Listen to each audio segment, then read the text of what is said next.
Hey, good morning. This is Amazon Jude coming to you from Casper, Wyoming. And I wanted to thank Representative Brian Babin, R of Texas, for introducing the bill in the House of Representatives on July 18th, seeking a delay in the electronic logging mandate for 2 years.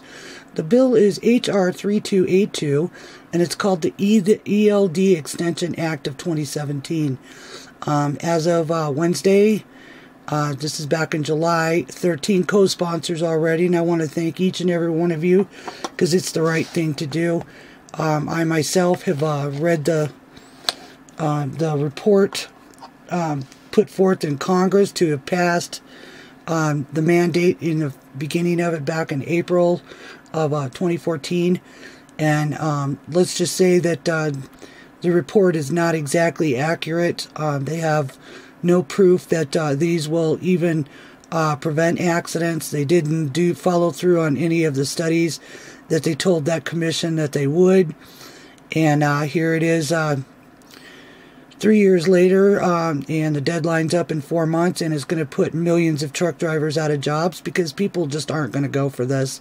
It's over-restrictive. It's fuzzy at best. There's over 20 states that haven't even passed the laws yet to mandate these to be imposed.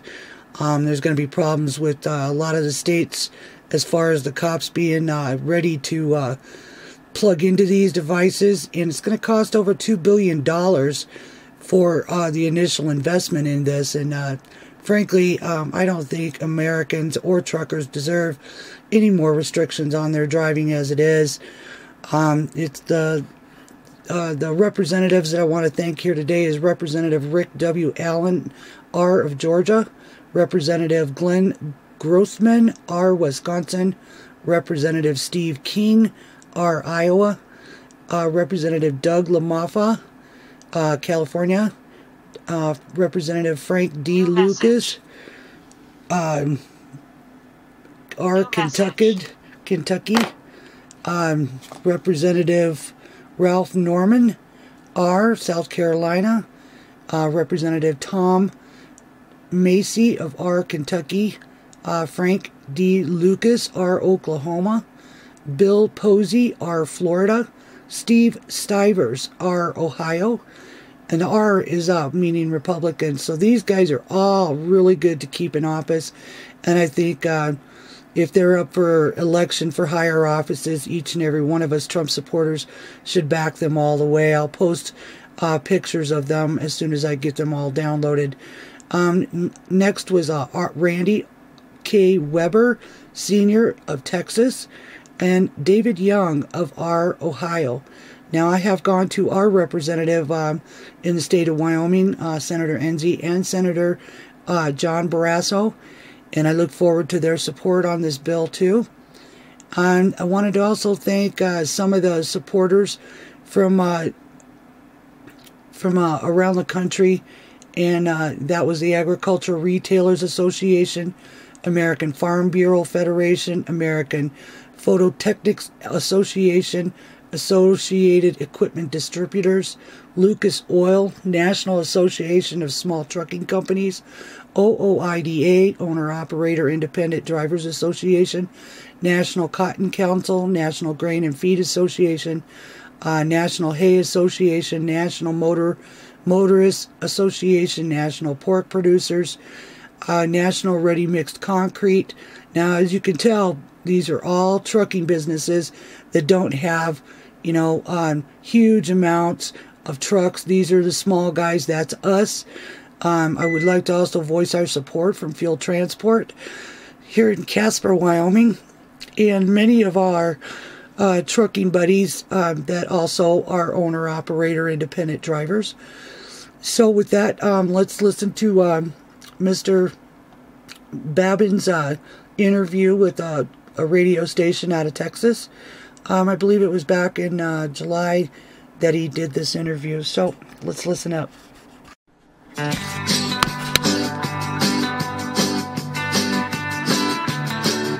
Landline now. Welcome back. We reported earlier this week about the introduction of a bill in Congress, H.R. 3282, the Electronic Logging Device Extension Act of 2017.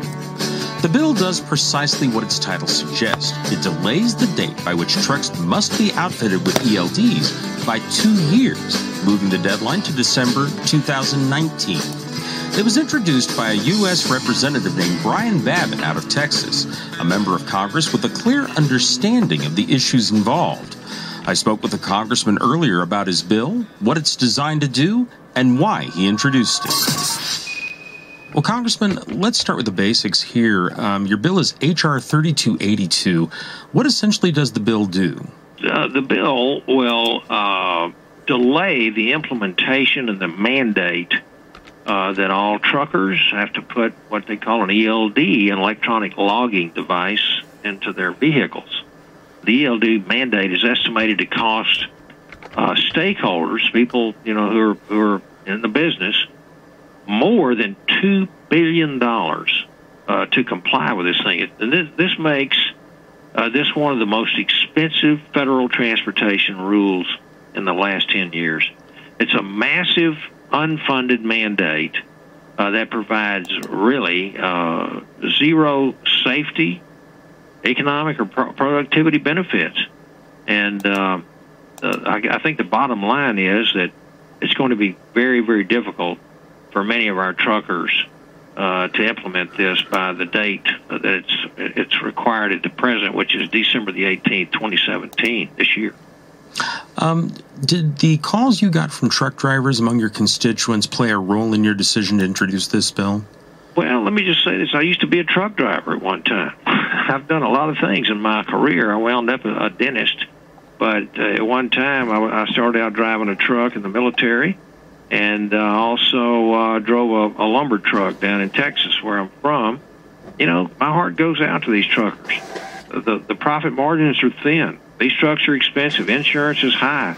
Anything we can do to help that profit margin, make sure that they're doing, have safe practices on the highway.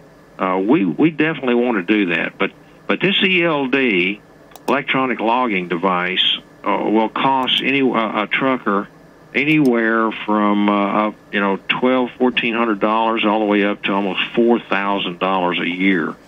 And again, like I said in our earlier conversation, we think it's going to be more than a $2 billion impact. I'd like to ask you a little bit more about your trucking background, because it sounds like that played a big role in your decision-making here. You mentioned some of the things you hauled. What kind of a rig did you drive, or what kind of routes did you drive? Well, I actually learned to drive a 10-ton truck in the military. We used to pick up tank hulks and clear these things out, and then I also drove it wasn't a big tractor-trailer rig as a lumber yard when I worked for a lumber company, but it was a big flatbed, and so I had a commercial driver's license for many years in the state of Texas. Even after I was a dentist, I still had a CDL. And then when they started requiring, what do they call it, hours? Oh, the logbooks, hours of service. Yes, yeah. When they started requiring continuing education and the logbooks and things like that, I finally let it go. So I have a big place in my heart for truck drivers. Now, I'd asked you earlier, and you mentioned your trucking background. Have you heard from a lot of truckers about this issue? Yes, sir, we have. We've heard from people very concerned that they were not going to make this deadline. And, it's going to be easy, I think, or let me just say this. It'll be easier for our large companies with great big fleets to comply with this as compared to someone who's got a single truck or just a few trucks in their fleet. It's the same thing in any business. A larger business, if you're a big bank, you can comply with some of the federal regulation a lot easier than you can if you're a small bank. And I think it's the same thing with our trucks. And we know that there has to be some safety operations and some safety features on our trucks. We want highway safety above all. However, this mandate, we can't seem to see how in the world this is going to improve safety It's certainly not going to be economic, and I think it's certainly going to harm productivity at this point in time. So we want to delay this for another 2 years, and that's exactly what this bill will do. And very simply written bill, too. It's really just a few lines basically saying just that. Add 2 years to it. That's right. Exactly right. I wanted to ask you something else, Congressman, because we have seen a lot of hearings, oversight, appropriations hearings and so far over the past couple of years involving the Federal Motor Carrier Safety Administration, the primary agency regulating trucking. And it seems like we're seeing more and more instances where your fellow members of Congress have been calling into question whether regulations are directly related to safety or effective at promoting safety. And certainly we've seen in Congress overall in the administration basically a greater willingness to look at regulations and potentially cut back on them. Do you see the ELD as part of a larger problem or part of a larger challenge that Congress needs to be more involved in? You know what? Let me just, Mark, you hit the nail on the head there, because for 8 years under the previous administration, we have seen an enormous burgeoning of regulatory bureaucracy coming out of that administration, and on all levels, in all fields, and in all aspects of the federal government, not just in transportation, trucking. I mean, we've seen it in banks. We've seen it, in water control. We've seen the, in terms of ozone rules and regulations and other, like I'll just give you an example. The Environmental Protection Agency coming up with some new rules for us to comply, with ozone, and they're increasing those standards to the point where it's going to be very, very difficult for many areas of the country to comply with them, and they're increasing the restrictions even before we've been able to comply with the previous new standards and restrictions, and so. The new Congress this year, working hand in glove with our new president, President Trump, has had congressional review acts. We've rolled back, I think we've had 14 CRAs, congressional review acts, rolling back many of these late, what we call midnight rules that were that the previous administration had levied against American business and our economy. In the latter just few days and weeks of their administration, we've rolled that back. We're constantly dealing with Environmental Protection Agency rules, with Internal Revenue Service. I mean, there's you name it. The bureaucracies love to increase the rulemaking. Their rulemaking authority, I think, has gotten out of hand. And certainly, we want clean air. We want safe highways. We want clean water. We want honest and good banks that keep, a lot of capital on hand, an adequate amount. But the long and short of it is that when you have too much regulation, it costs jobs. It costs American jobs. It also costs companies. They can't comply. They have to. They're paying more taxes, more fees, and they have to lay people off. And then the next thing you know, they've moved overseas. And this is what the Trump administration is all about, and that is to deregulate while keeping, keeping the environment clean and all the things that we need to do. There has to be some common sense so that the American people will have the opportunity to have high, good-paying jobs with benefits, and be able to live in a clean environment in a place where they've chosen to live. Congressman, I want to ask you a couple of other questions, but But the most important one to me is, obviously, you have a background in trucking that helps you understand this issue, but most members of Congress don't have that. As someone who's been both in trucking and Congress, what advice can you offer to truck drivers out there who call into their members of Congress in terms of getting their message about this or other trucking-related issues across? How would they go about? What is the best way for them to communicate that message? Well, you know what they need to do? They need to call and tell their congressman that they are tax-paying citizens, they're raising their families, they're making their communities better places to live in, they have an honest, good job, they're moving our goods and our services across this country, and they want good highways and they want less government interference. They want the government to please get out of the way, let them do what they're trained to do. And, each one out there call and ask their congressman to co-sponsor this bill, the H.R. 3282, and call it the switchboard here at the Capitol, which is 202-224-3121, or they can go look them up on house.gov, house.gov, and they can send their message that way.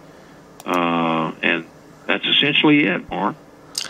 Do you see your bill potentially heading down the road toward a full repeal of the requirement for ELDs? As you know, since Congress put it in the first place, that would be what's needed. Do you think that is potentially in the future? Well, you know what? I'm not going to venture to make a guess there. All I know is at this point in time, we can't comply. Most truckers, especially the small operators, medium-sized operators, are going to have a hard time complying with this. The large trucking companies, I think it's going to be an onerous task for them as well. It certainly won't hurt them as bad, though. But I think it's just going to remain to be seen, and that's why we're putting this off for another 24 months. And you know, I can't. I don't want to mislead anybody. I wasn't a career trucker. I learned to drive a truck in the military. I told you I was trained in a 10-ton truck, and I also trained in deuce and a half or 2.5-ton trucks, and did drive a lumber truck. But the long and short is that we don't need more regulatory bureaucracy, which drives jobs overseas and costs Americans their jobs. And it also curtails the availability of the American dream, the opportunity to be an entrepreneur and to start your own business, buy your own truck. Next thing you know, you got 2 trucks, and you're hiring a bunch of people to service those trucks and to drive them. And this is what America's all about. And so too much bureaucracy harms that American dream. Congressman Babin, thank you very much. We sure appreciate your time. You bet, Mark. You have a good day.